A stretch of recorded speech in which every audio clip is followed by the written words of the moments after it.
আল্লাহর নবী একদিন খুতবা দিচ্ছেন, খুতবা চলছে, ওয়াজ করছেন, নসিহত করছেন, আর একজন সাহাবী এসে বলছেন, ইয়া রাসূলুল্লাহ, আল্লাহর দরবারে একটু দোয়া করেন। কি দোয়া? গাছ শুকিয়ে গেল, পাতা শুকিয়ে গেল, ছাগল বকরি সব না খেয়ে মরতে লাগলো গো নবীজি। কতদিন থেকে মেঘ হয়নি, পানি হয়নি, ঘাস পাত সব শুকিয়ে গেল, আসমানের দুয়ার বন্ধ হয়ে আছে, পানি হয়নি। আল্লাহর দরবারে একটু দোয়া করেন নবী গো, আল্লাহ রাব্বুল আমিন যেন নিজের দয়ার বৃষ্টি, দয়ার পানি দেয়। নবীজি, ঘাস পাত সব শুকিয়ে গেল, একটু দোয়া করেন যেন আল্লাহ তাবারক ওয়া তাআলা পানি দেন। নবীজি কিন্তু খুতবা দিচ্ছেন, মিম্বারে নবীজি হাত তুলে দিলেন। আহা, মিম্বারে হাত তুলে দিলেন খুতবা দিতে দিতে। নবীজি খুতবা দিতে দিতে হাত তুলে দিলেন, দোয়া করতে আছেন রে মুসলমান। দোয়া করতে না করতে ঝমঝম ঝমঝম ঝমঝম ঝমঝম করে পানি শুরু হয়ে গেল। সাহাবায়ে কেরাম বলছেন, ইয়া তো মেয়াদ শুরু হয়ে গেল, পানি শুরু হয়ে গেল, মনে হয় আমরা আর বাড়ির ভিতরে যেতে পারবো না। ভিতরে ভিতরে আমরা বাড়ি চলে গেলাম। কতদিন মেঘ হলো, শুক্রবারে নবী দোয়া করলেন, শুক্রবার মেঘ হলো, শনিবার মেঘ হলো, রবিবার মেঘ হলো, সোমবার মেঘ হলো, মঙ্গলবার মেঘ হলো, বুধবার মেঘ হলো, বৃহস্পতিবার মেঘ হলো, শুক্রবার আবার চলে এলো, মেঘ হতে আছে, মেঘ হতে আছে, মেঘ কিন্তু ছোটে না। আপনারা বলেন, আমাদের এলাকাতে যদি একদিন 24 ঘন্টা ভালোভাবে পানি হয়, দেখলে তো বুঝতে পারবেন, বুঝতে পারবেন ভাই, সব ডুবে যাবে। 8 দিন মেঘ চলছে মুসালসাল। নবীজি আবার দ্বিতীয় জুমাতে খুতবা শুরু করে দিয়েছেন। ওই যে সাহাবী প্রশ্ন করেছিলেন, ওই কিংবা কোন একটা সাহাবী বললেন, ইয়া রাসূলুল্লাহ, আল্লাহর নবী গো, গত জুমাতে আপনি পানির জন্য দোয়া করেছেন গো নবীজি। আল্লাহ রাব্বুল আমিন এত পানি দিয়েছেন, এত মেঘ দিয়েছেন, মেঘের কারণে একটুকু ডাঙা নাই, শোভা নাই, সমস্ত ডুবে গেল, ঘাস পাত সব ডুবে গেল, মাল জালকে আমরা জীব জন্তুকে কি খাওয়াবো? আল্লাহর দরবারে একটু দোয়া করে দেন, আল্লাহ রাব্বুল আমিন যেন এই পানিকে বন্ধ করে দেন। নবীজি আবার সেই খুতবার মাধ্যমে হাত তুলে দিলেন, আর হাত তুলে দোয়া করলেন, আল্লাহুস সামাদ। যেমনই দোয়া করা, সঙ্গে সঙ্গে পানি বন্ধ হয়ে গেল।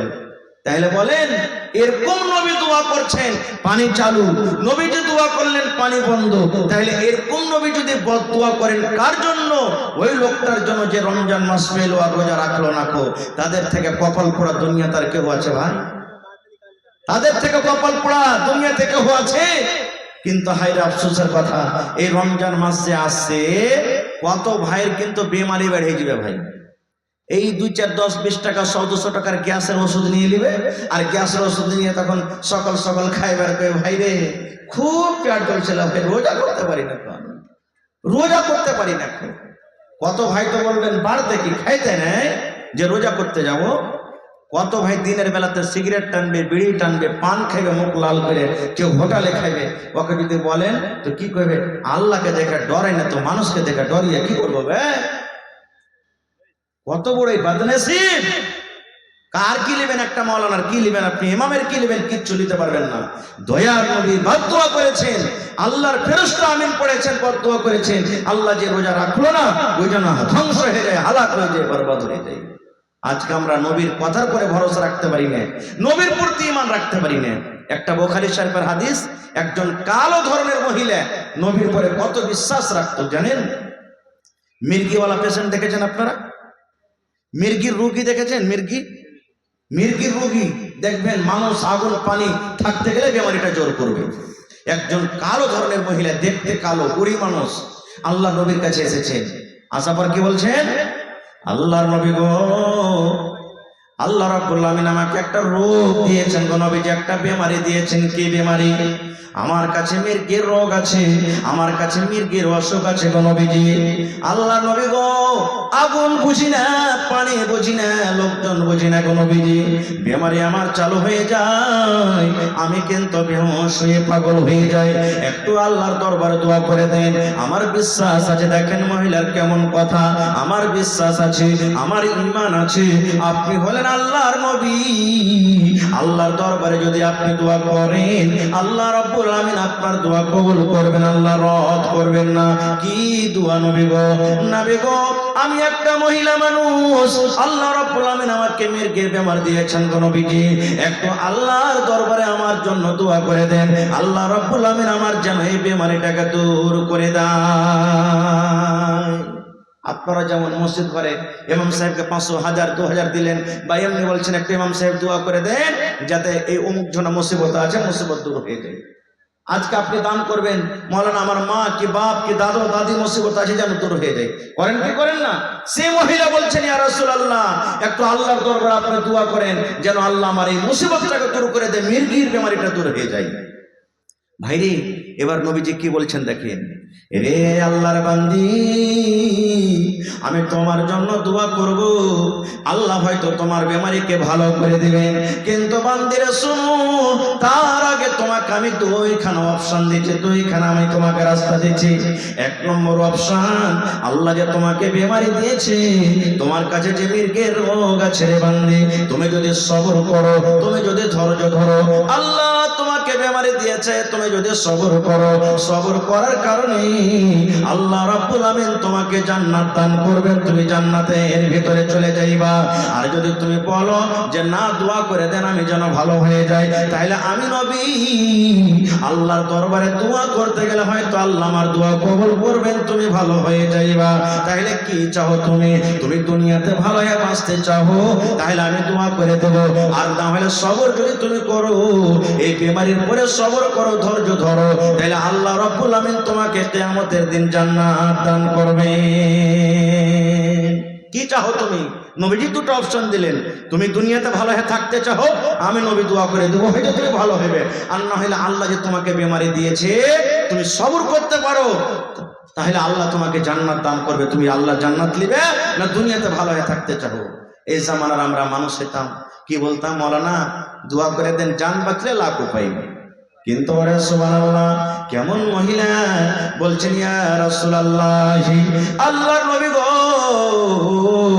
দুনিয়াতে আমি ভালো হয়ে থাকতে চাই না গো নবীজি, আমি সবর করব, আমি ধৈর্য ধরব। আল্লাহ জামাকে রোগ দিয়েছে, আল্লাহ জামাকে বেমারি দিয়েছে, আমি সবর করব, আর সবর করে আমি আল্লাহর জান্নাতে আমি যাইব। কিন্তু নবী গো একটু আপনি আমার জন্য দোয়া করে দেন, বেমারি ভালো হওয়ার জন্য নয়, আল্লাহ জামাকে রোগটা দিয়েছে রোগটা যেন দূর হয়ে যায় এই জন্য নয়, এই জন্য দোয়া করে দেন নবী গো।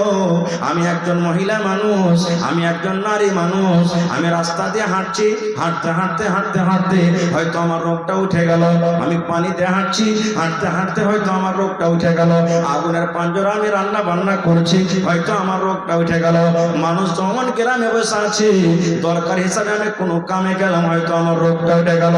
আল্লাহর নবী গো আপনি জানেন আমি একটা মহিলা মানুষ, আমার রোগটা যখন উঠে যায় আমার হোঁশ বুদ্ধি কিন্তু সব হারিয়ে যায়, আমার কোনো মাথাতে কোনো হোঁশ থাকে না, বুদ্ধি থাকে না। আল্লাহ নবী গো আমি বেহুঁশে জমিনে পড়ে থাকি, আমি বুঝতে পারি না আমার মাথাতে কাপড় আছে কিনা, আমি বুঝতে পারি না আমার সিনাতে কাপড় আছে কিনা, আমি বুঝতে পারি না আমার পেটে কাপড় আছে কিনা। আল্লাহর নবী গো আমি বুঝতে পারি না যে আমি পর্দাশীলা হয়ে আছি কিংবা বেপর্দা হয়ে আছি। একটু আল্লাহর দরবারে আপনি দোয়া করে দেন, আমার কাছে যখন রোগটা আসবে, আমার বেমারিটা যখন উঠবে, তখন যেন আমি পর্দাশীলায় থাকি নবী গো, বেপর্দা যেন না হয়ে যায়। সুবহানাল্লাহ। দেখেন এ আমার মায়েরা খালারা, এতে একটা সবক পেলেন আপনারা। সেই মহিলা ছিলেন কেমন, যে পর্দাশীলায় থাকার জন্য রোগ আছে, পর্দাশীলায় থাকবো এই জন্য নবীকে দোয়া করতে বলছেন। আর আজকে আমার মারা বহিনারা দিদিরা নারীরা বেপর্দায় ঢং ঢং ঢং ঢং ঢং ঢং করে বাড়ি থেকে বের হলো, বাজারে গেল, রাস্তাতে গেল, কত কামে গেল, পর্দার সাথে কোনো মতলব নেই, পর্দার পর্দা উড়িয়ে দিল। ভাই আমি অধিকার যাবো না। শেষ কথা, রমজান মাস যারা পেলো আর রোজা রাখলো না, ওই লোকটা যেন হালাত বরবাদ হয়ে যায়। কে দোয়া করেছেন? নবী দোয়া করেছেন। এই জন্য নিয়াত করেন, আল্লাহ আগামী মাস যে সামনে কয়েকদিন পর রমজান আসছে, আল্লাহ রমজানের একটা রোজা যেন না ছুটে, সহি সালামত সবকে রোজা করতে পারি, আল্লাহ তার তুই আমাদেরকে তৌফিক দাও, আল্লাহুম্মা আমিন।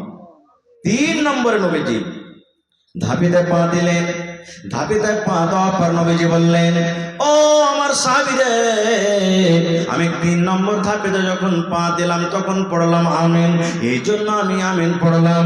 আল্লাহর ফেরেশতা জিবরিল আমিন আমার কানে কানে আস্তে করে বললেন, ইয়া রাসূলুল্লাহ, আপনি আপনার উম্মতকে জানিয়ে দেন, খবর দিয়ে দেন, যাদের বাড়িতে মা বাবা বেঁচে আছেন। ওরে সুবহানাল্লাহ, এটা হলো আমার হাদিসের পয়েন্ট। যাদের মা বাবা বেঁচে আছেন, মা বাবা দুজনে বেঁচে আছেন, কিংবা মা একজন আছেন কিংবা বাবা একজন আছেন, মা বাবা বাড়িতে আছেন, মা বাবার সেবা যত্ন করে, মা বাবাকে রাজি করে, মা বাবার খিদমত করে, মা বাবার মনটাকে জয় করে নিজের গুনাহকে মাফ করতে পারলো না, মা বাবাকে রাজি করে দুনিয়া থেকে যেতে পারলো না, ওই লোকটা যেন হালাক হয়ে যায়, ওই লোকটা যেন বরবাদ হয়ে যায়, ওই লোকটা যেন ধ্বংস হয়ে যায়।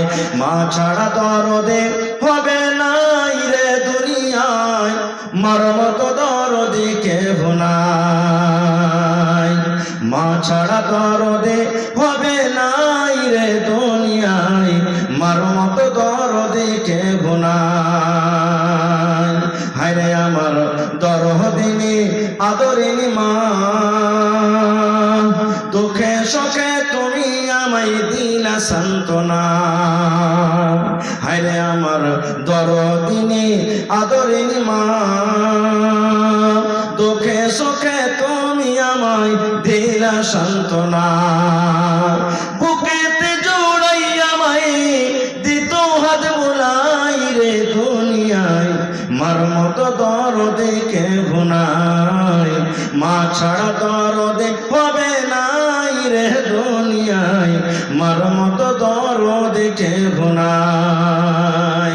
আমি ব্যথা পাইলে দেখতাম মায়ের চোখে পানি, রাখতো সাদা কাছে কাছে ডাকতো জাদুমণি। আমি ব্যথা পাইলে দেখতাম মায়ের চোখে পানি, রাখতো সাদা কাছে কাছে ডাকতো জাদুমণি। মায়ে আমার জন্য করলেন দোয়া আল্লাহর দরগায় রে দুনিয়ায়, মার মতো দরদি কেহ নাই। মা ছাড়া দরদি হবে নাই রে দুনিয়ায়, মার মতো দরদি কেহ নাই। নারে তাকবীর। তাহলে মা বাবার খিদমত করতে হবে। আল্লাহ তাআলা কোরআনে বলছেন, ওয়া'বুদুল্লাহ ওয়ালা তুশরিকু বিহি শাইআ। আল্লাহ রাব্বুল আলামিন বলেন, হে দুনিয়ার মানুষ রে, তোমরা একমাত্র আল্লাহর ইবাদত করো, এক আল্লাহর পূজা পাঠ করো, এক আল্লাহর বান্দেগি করো, এক আল্লাহর তোমরা ইবাদত করো, এবং আল্লাহ রাব্বুল আলামিনের সাথে অন্য কাউকে তোমরা শরীক করিও না। এটা হলো আল্লাহর হক একটা বান্দার উপরে, বান্দির উপরে। আল্লাহর এটা হক যে তোমরা একমাত্র আল্লাহর ইবাদত করবে, বান্দাগি করবে, এবং আল্লাহ রাব্বুল আলামিনের সাথে অন্য কাউকে শরীক করবে না। এইবারে 2 নম্বরে আল্লাহ রাব্বুল আলামিন বলেন, হে দুনিয়ার মানুষ, তোমরা আমার হক আদায় করার পর, তোমরা আমার ইবাদত বান্দাগি করার পর, তোমরা আমার পূজা পাঠ করার পর, ওয়া বিল ওয়ালিদাইনি ইহসানা, তোমরা মা বাবার সাথে ভালো ব্যবহার করবে, তোমরা মা বাবার সাথে হসন সলুক করবে, তোমরা মা বাবার আদর করবে, মা বাবার তোমরা কথা মতন চলবে, মা বাবার তোমরা খিদমত করবে।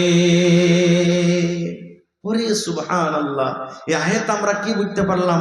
আল্লাহ তাবারক ওয়া তাআলা মা বাবার মাকাম মারতাবাকে কত উঁচা করে দিয়েছেন যে নিজের ইবাদত বান্দেগীর পর আল্লাহ তাবারক ওয়া তাআলা মা বাবার জিকির করেছেন যে তোমরা মা বাবার তোমরা খিদমত করো, খিদমত করো। সুবহানাল্লাহ। ভাই আমার, মাতা পিতা আমাদের দুজন বাড়িতে আছে। এই মজলিসে কত লোকের মা বেঁচে আছেন, কত লোকের আব্বা আছেন, কত লোকের মাতা পিতা দুজনই আছেন। আমরা বুঝতে পারি না যখন বেঁচে থাকে যে কত বড় মা বাপ একটা আল্লাহর দেওয়া নিয়ামত। বুঝতে কখন পারি? যখন দুনিয়া থেকে চলে যাই। একটা কিমতি জিনিস যখন দুনিয়া থেকে চলে যায় তখন আমরা পারি। জীবনে আপনার বেঁচে থাকা কালে একবার করে জীবনে আসবে, আর হারিয়ে যেতে গেলে তিনটা জিনিস এমন আছে আপনি জীবনে ওকে আর কিন্তু পাবেন না, খুঁজে পাবেন না। 10 ব্যাটারির লাইট নিয়েও যদি খুঁজেন তো পাবেন না। তার মধ্যে একটা হলো কি মা বাপ। মা বাপ দুনিয়া থেকে যদি একবার চলে যায়, ঘুরিয়ে পাবো ভাই? জোরে বলেন, পাবো ঘুরিয়ে? আল্লাহ যে আপনাকে রূপ দিয়েছে, সৌন্দর্য দিয়েছেন, এই রূপটা যদি একবার চলে যায় ঘুরিয়ে পাবো? পাওয়া যাবে না। আল্লাহ তাবারক ওয়া তাআলা আপনাকে যে জওয়ানিটা দিয়েছেন, জওয়ানিটা যদি একবার পার হয়ে যায় একে ঘুরিয়ে পাবো? আর পাওয়া যাবে না। তিনটা জিনিস মানুষের জীবনে এমন কিমতি, এমন দামি, একবার যদি চলে যায় জীবনে আর ওকে ঘুরিয়ে পাওয়া যাবে না। একজন সাহাবী এসে নবীকে বলছেন, ইয়া রাসূলুল্লাহ, আমার মা বাপ দুজনই হয়তো বাড়িতে আছেন, আমি মা বাবার সন্তান ছেলে, আমার আখলাক, আমার চরিত্র, আমার ব্যবহারের সব থেকে হকটা কে রাখে? আমি কার সাথে বেশি ভালো ব্যবহার করব, মায়ের না বাবার? আমার উপরে কার বেশি হক, মায়ের না বাবার? এমন প্রশ্ন করে দিলেন নবীজিকে। হুজুর, আমার ব্যবহারের, আমার চরিত্রর কে বেশি দাবেদার? আমি কার বেশি সেবা করব? আমার উপরে কার বেশি হক, মায়ের না বাবার? এই মায়েরা, খালারা শুনে দয়ার নবী বললেন, উম্মুকা, তোমার মার হক। কার হক বললেন? বাপের বললেন না বাবার? মায়ের বললেন উম্মুকা, তোমার মায়ের হক। এবারে সে সাহাবী আবার প্রশ্ন করে দিলেন, আল্লাহর নবী গো, 1 নম্বরে আপনি মায়ের হক দিয়ে দিলেন গো নবীজি, 2 নম্বরে বলেন তো এবার কার হক আমার পরে রয়েছে? দয়ার নবী আবার বলে দিলেন, উম্মুকা, তোমার মায়ের হক। কবে রইল? আবার প্রশ্ন করে দিলেন সে সাহাবী, ইয়া রাসূলুল্লাহ, দুইবার মায়ের হক দিয়ে দিলেন, এবার 3 নম্বরে আমার পরে কার হকটা রয়েছে গো নবীজি বলেন তো? দয়ার নবী আবার বলে দিলেন, উম্মুকা, তোমার মায়ের হক। কয়বার দিলেন? এবার 4 নম্বরে আবার প্রশ্ন করে দিলেন, ইয়া রাসূলুল্লাহ, এবার কার হকটা বেশি রয়েছে আমার পরে? দয়ার নবী বললেন, সাহাবী রে, আবুকা, তোমার বাবার হক। তাহলে 3 বার হয়ে গেল মায়ের হক। উম্মুকা, উম্মুকা, উম্মুকা, তোমার মায়ের হক, তোমার মায়ের হক, তোমার মায়ের হক। আর একবার নবী বললেন, আবুকা, তোমার বাবার হক। বলবেন, হাজী মাওলানা, আমি তো ছেলে পিলাকে কত কষ্ট করে, রোদ বাতাস কত কষ্ট করে ওরকে জন্য খাইটা আনি, কত মাদ্রাসা করি, কত মিস্ত্রি করি, মজদুরি করি, খেতে বাড়ি করি, কত কষ্ট করে ছেলে পিলাকে আমি লুঙ্গি দিই, পায়জামা দিই, কাপড় দিই, মাছ দিই, ডিম দিই, সব কিছু দিই, আর আমার হকটা ফির একবার হলো, আর তার মায়ের হকটা বাড়িতে বসে বসে 3 বার হয়ে গেল। কারণটা কি? প্রশ্ন আসছে না, আসে না? সুবহানাল্লাহ। সবাই জানছেন এখানে বুদ্ধিজীবী মানুষ, হুঁশিয়ার মানুষ আছে। এ মুসলমান, মায়ের বাচ্চা যখন দুনিয়াতে আসে যত কষ্ট হয়, বাবার কিন্তু দুনিয়াতে অত কষ্ট হয়েছে। পেটে বাচ্চা মায়ের থাকে না, বাপের পেটে থাকে? কার পেটে থাকে যে ভাই? সুবহানাল্লাহ। আহা হা, মুহিউদ্দিনের মা বেমারি হালাতে আছেন। 800 টাকা দিয়েছেন নাকি? 800 টাকা দিয়েছেন, বেমারি হালাতে আছেন। আমি দোয়া করে দিচ্ছি আমার খালার জন্য। এবং হাজী সাহেব দিয়েছেন, তাও কি দিয়েছেন? হাজী সাহেব কি দিয়েছেন? 1000 টাকা দিয়েছেন আমার হাজী সাহেব, মাশাআল্লাহ, তার জন্য আমি দোয়া করে দিচ্ছি।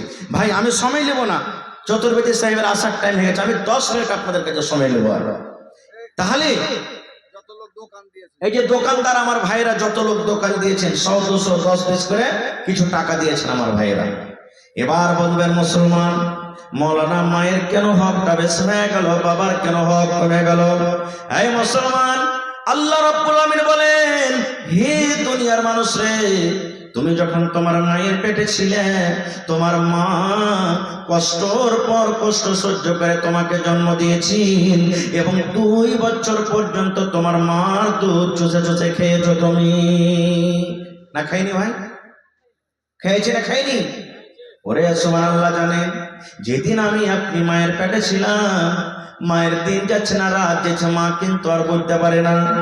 মাস হয়ে গেল, 2 মাস হয়ে গেল, হাইরে মায়ের উল্টি, মায়ের বমি, মা দুটা ভালো করে খানা খেতে পারে না, মা চলাতে কষ্ট, মায়ের বসাতে কষ্ট, মায়ের পেশাবে কষ্ট, মায়ের পায়খানাতে কষ্ট, মা বাড়িতে কাম কাজ করতে পারে না, হাইরে মায়ের কষ্ট। এই মুসলমান, মায়ের কত কষ্ট আপনারা জানেন?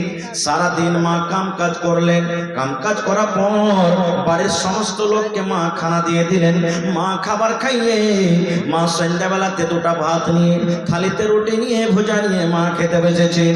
এমন টাইমে, এমন সময়তে মায়ের পেটে এমন একটা হুড়া দিয়ে দিলাম, মায়ের পেটে এমন একটা লাত দিয়ে দিলাম, মায়ের পেটে একটা এমন জোরে গুঁতা মেরে দিলাম, হায়রে আমার দরদিন মা, মা কিন্তু বেশি কাতর হয়ে গেলেন। ওই মা সারাদিন না খাওয়া মানুষ, শরীরটা কত ক্লান্ত হয়ে আছে, দুটা খাবো বলে খানা নিয়ে বসেছে, কিন্তু এমন জোরে পেটে হুড়া দিয়ে দিলাম আল্লাহ, মা বেশি কাতর হয়ে গেলেন। ওই সারাদিনের না খাওয়া মানুষ নিজের চোখেতে পালঙ্গে দেওয়ালে হেলানা দিয়ে, চোখ দিয়ে ঝরঝর ঝরঝর করে পানি ঝরিয়ে ঝরিয়ে মা রাতটা কিন্তু কাটিয়ে দিলেন। ওরে সুবহানাল্লাহ, ঠিক 8 মাস 9 মাস পর যখন আমি আপনি দুনিয়াতে এসেছি, মার ব্যথা উঠে গেছে, মা হাও মা করে চিৎকার করছি, এমন জোর করে কাঁদছে, ওরে আল্লাহ, মা নিজের বেদনা, নিজের ব্যথাটাকে স্বামী ছাড়া অন্য কাউকে বলতে পারে না, জোর জোর করে কাঁদতে পারে না। মা আল্লাহর দরবারে দোয়া করছে, রব্বুল আলামিন আমার সন্তান দুনিয়াতে আসবে, আল্লাহ এমন জোরে জোরে ব্যথা হয় আমি মা হয়ে সহ্য করতে পারি না, আল্লাহ তুমি আমাকে সহ্যর তৌফিক দাও, আল্লাহ যেন আমি ধৈর্য ধরে রাখতে পারি তার তুমি দাও।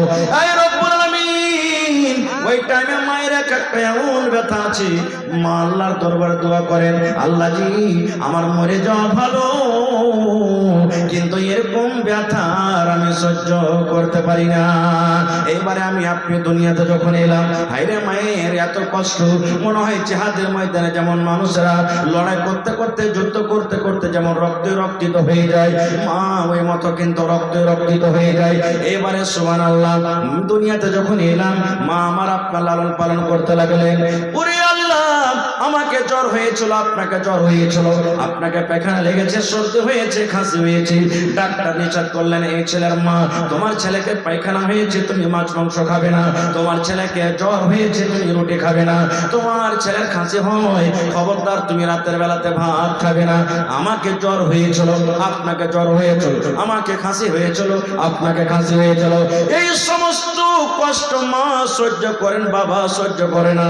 এই জন্য আল্লাহ রাব্বুল আলামিন নবী বলেছেন, উম্মুকা উম্মুকা উম্মুকা, তোমার মায়ের হক, তোমার মায়ের হক, তোমার মায়ের হক। আর একবার বললেন আবুকা, তোমার বাবার হক। নারে তাকবীর। তো ভাই আমার, এই দেখেন শেতাবুর রহমান ভাই মা বাবা শ্বশুর শাশুড়ির জন্য সুবহানাল্লাহ 1500 টাকা দান করেছেন। আর একটা হাদিস বলছে আপনাদের সামনে, আমার সময় খুব শেষ, তারপরে আমি একটু কালেকশনের দিকে যাব। ইচ্ছে ছিল কিছু বলবো আপনাদের সামনে, কিন্তু সময় সাথ দেয় না ভাই। মা বাবার যদি আপনি আমি সেবা করি, তাহলে দুনিয়াতে আপনার দোয়া আল্লাহ কবুল করবেন। কে দোয়া কবুল করবেন? জোরে বলে। এই বিশ্বাস আছে না নেই? বিশ্বাস আছে ভাই? আহা হা, যাদের মা বাপ হারিয়ে গেছে আপনাদেরও রাস্তা আছে। একজন সাহাবী বলছেন, ইয়া রাসূলুল্লাহ, মা দুনিয়াতে নাই, হঠাৎ করে মারা গেছে, মা কবরে চলে গেছেন, মা থাকলে সেবা করতাম, তাইলে মা যে কবরে চলে গেল, মায়ের জন্য কিছু করতে পাবো না নাকি? আল্লাহর রাসূল বললেন, সাহাবীরে, মা তোমার কবরে চলে গেছে, মা থাকলে তুমি সেবা করিতে, মা তোমার নাই, দুনিয়াতে কবরে চলে গেছে, মায়ের জন্য তুমি দান করো, সাদকা করো, খায়রাত করো। তুমি যদি মা বাবার জন্য দান করো, আল্লাহ রাব্বুল আমিন তোমার দানটাকে মা বাবার কবরে পৌঁছে দিবে। এটা যারা মা বাপ মরে গেছে তাদের জন্য। এবারে বেঁচে থাকাকালে যদি মা বাবার সেবা খেদমত করেন, আপনার কি লাভ আছে? কয়েকটা হাদিস আছে, আমি একটা হাদিস আপনাদের সামনে রাখি, সহিহ বুখারী শরীফের হাদিস।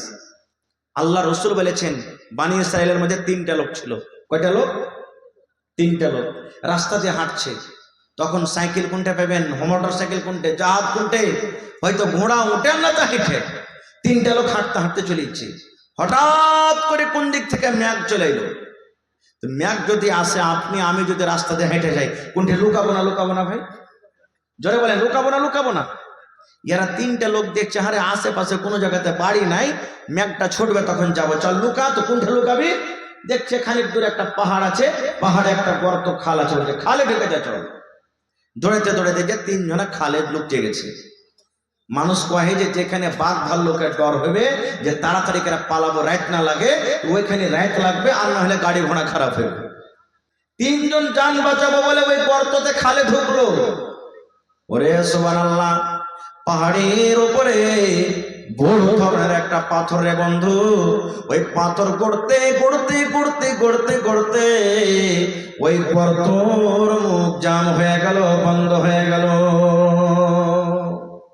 জান বাঁচাবো বলে গর্ততে ঢুকলো, আর কত বড় মুসিবত! পাহাড় গড়তে যেমন মাখলারা ভাত রান্না করে উপরে হাঁড়ির মুখখানটাকে ঢাকে কি দিয়ে?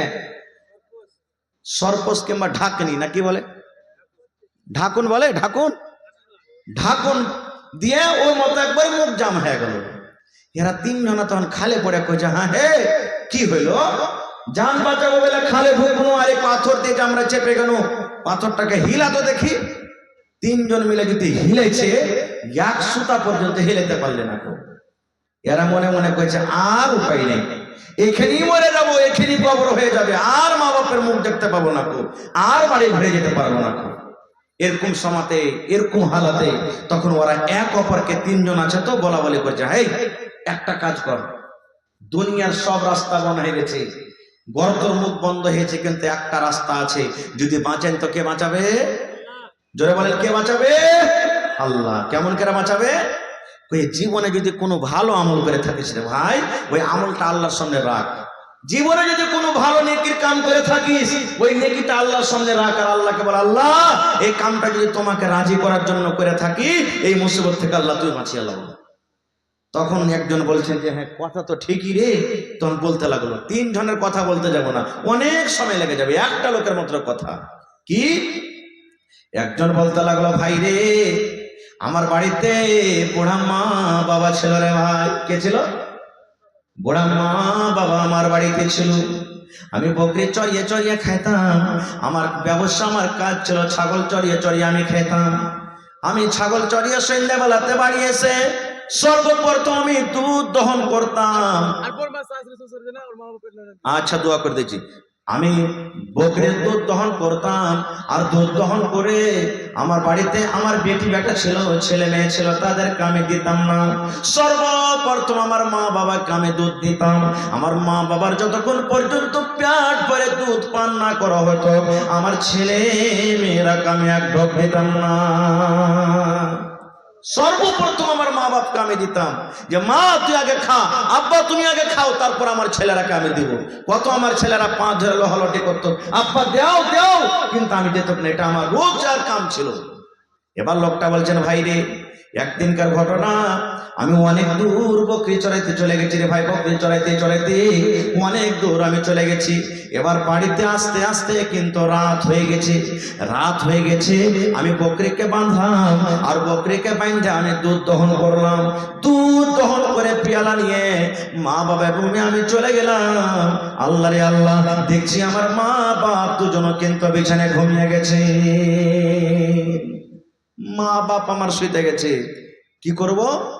আমার ছেলে পিলারা পা ধরে ঘোরাঘুরি করছে, আপাজি দুধ দাও, আপাজি দুধ দাও, আপাজি দুধ দাও। আমি বেটারাকে বলি, বেটিরাকে বলি, বেটারে থামো থামো থামো থামো, তোমার দাদুকে দুধটা দিয়ে দি, তোমার দাদিকে দুধটা দিয়ে দি।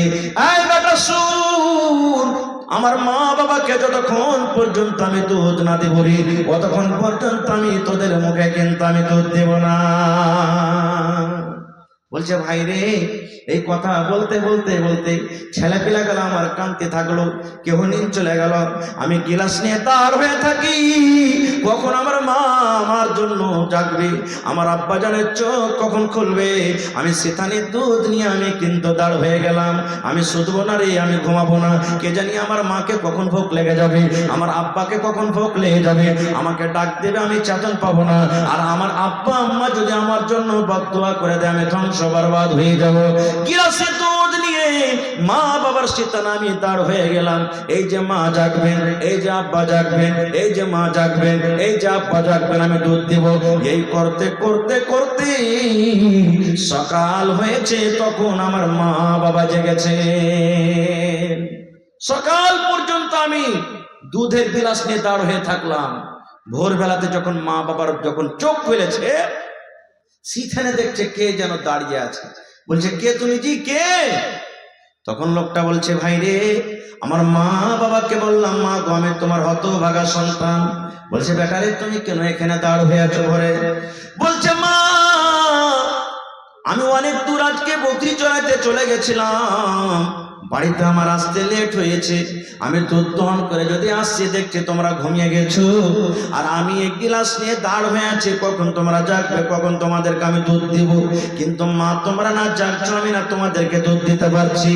মা গো, গোটা রাত আমার কেটে গেল, আমি শীতে নিয়ে দুধ নিয়ে দাঁড়িয়ে আছি। ওরে ভাই আমার, দেখেন কেমন মা বাবা। ওরে সুবহানাল্লাহ। লোকটা বলছেন, ভাই রে, আমার মা এই কথা শুনে আমাকে এরকম ভাবে বলছে, বেটারে আয় আয়, তুই আমার কোলে একবার আয়, আমার বুকে বুকে তুই একবার লেগে যা। এবার বুকে বুকে মায়ের লেগে গেলাম। মা সুন্দর করে আমাকে দোয়া দিলেন, এই রব্বুল আমিন, আমার ছেলে আপনার জন্য যা করেছে, আমার ছেলে আমার জন্য যা করেছে, আমি মা খুশি হয়ে গেছি, মা আমি রাজি হয়ে গেছি। আল্লাহ, তুমি আমার ছেলের উপরে তুমি রাজি হয়ে যাও। এই রব্বুল আমিন, আমার ছেলে যদি দুনিয়ার কোনো মুসিবতে পড়ে যায়, দুনিয়ার যদি কোনো পেরেশানিতে পড়ে যায়, আল্লাহ জি, ওই আমার ছেলেকে দুনিয়ার মুসিবত থেকে তুমি উদ্ধার করে নিও।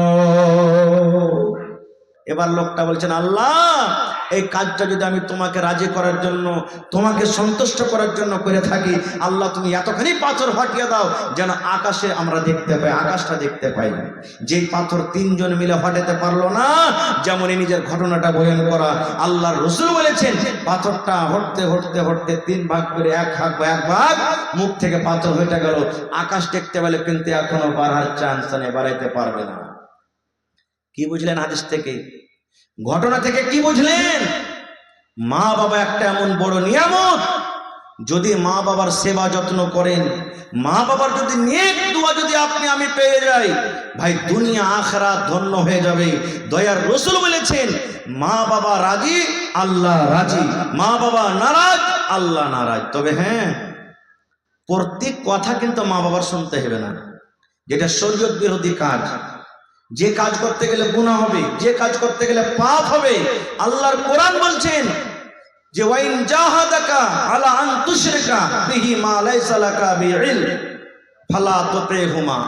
এমনই তোমাকে মা বাবা কাজ করার আদেশ করছে, যে কাজটা করলে শিরক হবে, গুনাহ হবে, পাপ হবে, যেটার ব্যাপারে তোমাকে ইলম নেই, জ্ঞান নাই, আল্লাহ বলছেন এরকম কাজ তোমাকে করতে হবে না। আমি 2 মিনিট আর একটা ঘটনা আপনাদের সঙ্গে রাখছি। হযরত উমর রাদিয়াল্লাহু তাআলা আনহুর জামানাতে যখন উমর ফারুক খলিফা ছিলেন, সুবহানাল্লাহ, একদিন রাতের বেলাতে হাঁটছেন, গাছটা করছেন, কোন বাড়িতে কে মুসিবতে আছে, কোন বাড়িতে কে না খেয়ে আছে, কোন বাড়িতে কার কোন পেরেশানি আছে, এই দেখার জন্য রাস্তা দিয়ে হাঁটছেন, ভেষ বদলে রাস্তা দিয়ে হাঁটছেন। দেখছেন হাঁটতে হাঁটতে একটা বাড়িতে মা বেটির আওয়াজ আসছে, ঝগড়া করছে, এরকম মনে হয়েছে ঝগড়া হয়েছে। হযরত উমর রাদিয়াল্লাহু তাআলা আনহু মুসলমানের রাজা, আমিরুল মুমিনিন, বলছেন ব্যাপার কি, এত রাতে মা বেটির আওয়াজ আসছে বাড়িটা থেকে, কারণটা কি? এবার কান লাগিয়ে দিলেন, কি কথা বলছে এরা? মা বেটিকে বলছেন, বেটি রে, দুধে তুমি পানি মিলিয়ে দাও রে বেটি, দুধে তুমি পানি মিলিয়ে দাও। দুধে পানি মিলাইতে গেলে দুধটা বেশি হয়ে যাবে, টাকা আমরা বেশি পাবো, ওজনটা বেড়ে যাবে, এই জন্য বেটি রে, দুধে তুমি পানি মিলিয়ে দাও। মা বলছেন বেটিকে, বেটি দুধে তুমি পানি মিলিয়ে দাও। বেটি কি বলছেন জানেন? মা গে, এটা কাজ আমি করতে পারবো না গে মা, এই কাজটা আমার দ্বারাতে করা হবে না। বলছে কেন পারবি না রে বেটি, কেন তুই এই কাজটা করতে পারবি না? বলছে মা গে, উমর রাদিয়াল্লাহু তাআলা আনহু, যিনি আমাদের রাজা, যিনি আমাদের মুমিন আমির, উনি বলেছেন যে দুধটা হলো আল্লাহ রাব্বুল আলামিনের পক্ষ থেকে জান্নাতের একটা খুব বড় দেওয়া নিয়ামত, এই জন্য দুধে পানি মিশাল করতে গেলে পাপ হয়ে যাবে, গুনাহ হয়ে যাবে।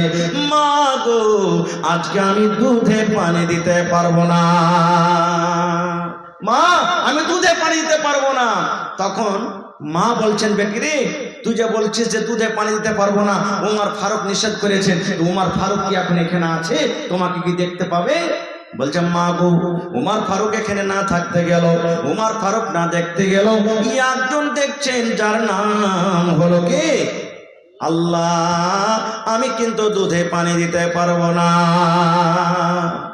বলার উদ্দেশ্য আরো কিছু কথা আছে, আমি যাবো না ওদিকে। বলার উদ্দেশ্য হলো এই ধরনের যদি মা বাবা গুনার জন্য আদেশ করে, সে কথা আমাদেরকে শুনতে হবে? শুনতে হবে না কো, এতে কোনো রকমের গুনাহ হবে না কো, পাপ হবে না। হ্যাঁ, দুধে পানি মিশাল করতে পারেন। বাড়িতে এক পোয়া দুধ আছে, 5টা ভাই বোন আছে, দুধ জুটে না, একটু পানি মিশাল করে দিলেন খাওয়ার জন্য, নিজের বাড়িতে ব্যবহার করার জন্য, কিন্তু কাহাকে ধোকা দিয়ে ফাঁকি দিয়ে ওজন বাড়বে, বিক্রি করব, 1 কিলো দুধ আছে, 1 পোয়া পানি দেবো, 1/2 কিলো দেবো, ওজন বেশি হবে, 1.5 কিলো দাম পেয়ে নেবো। এটা হলো হারাম শরীয়তে, এটা আল্লাহ রাসূল নিষেধ করেছে। ভাই মুসলমান, বলার মেলায় কথা আছে, তবে আজকে এই মজলিসে দান আলহামদুলিল্লাহ মেলাই লোক করেছেন। শেষের বেলাতে আমি দেখি কোন আল্লাহর বান্দা আছেন যে নিজের মা বাবার প্রতি মহব্বত ভালোবাসা রাখেন, যে নিজের মা বাপকে ভালোবাসেন, ভাই মারা গেছেন কিংবা দুনিয়াতে বেঁচে আছে।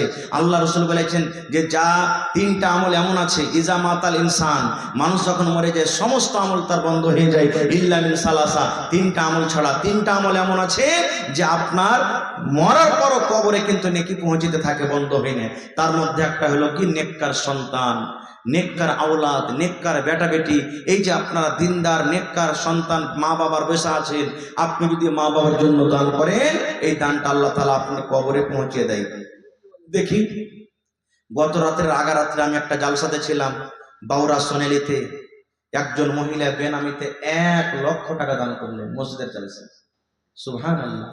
একজন ভাইকে বললাম, কেউ আল্লাহর বান্দানে জমিন দিবেন না? একজন মাওলানা 2 কাঠা জমিন দান করলেন।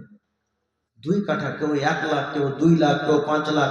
গত বছর আগা বছর একটা জালসা করলাম খড়বড়িতে, একজন আল্লাহর বান্দা মসজিদের জন্য 7,95,000 টাকা নগদ আমার হাতে ক্যাশ দিলেন জালসাতে। আল্লাহুস সামাদ। তো দেখি আজকে